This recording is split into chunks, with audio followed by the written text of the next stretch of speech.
You either told me this or I heard it on one of your shows. If you go ask, someone making 10, 20, 30, 40, $50 million net worth to sit down and pick his brain, he's going to be like, sure, here's my secretary, 20 G's, 30 minutes. Yeah, right. But if you have a super successful show, as we'll get into with you literally can ask these people, create a win-win, and have that power and that leverage where they're willing to sit down with you, connect with you for 30, 45 minutes and share some of their secrets to success. And the only difference, it's not because of your credibility, it's the credibility behind the thing that you built. Just having the platform. Having the platform is the asset.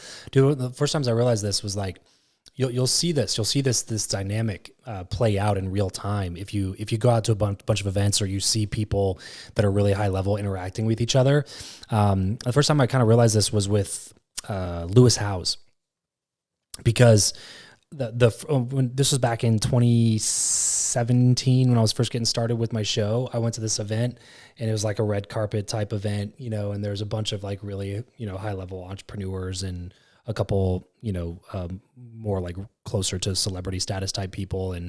And it was incredible to me because I knew personally some of the people that were like fangirling over Lewis Howes, whose businesses were tremendously more valuable than Lewis's. They had more money in the bank. They like had more quote unquote kind of material success or even entrepreneurial success. But because Lewis had this draw to him from this, kind of platform celebrity type status because of his podcast, people still wanted to be around him more than they cared to be around the person that was running a $100 million plus business, even though Lewis has not hit those types of numbers. And maybe he has now, I don't know. But I knew back then he basically had a podcast and he did like education and courses and stuff.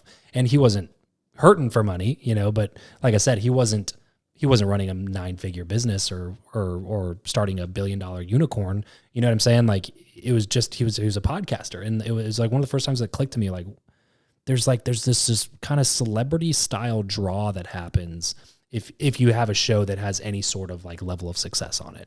Absolutely. And so having that as an asset to be able to exchange in conversations with people and provide value to another party with whom you would not be able to provide value otherwise is one of those, like intangibles of having a show that people don't talk about or recognize.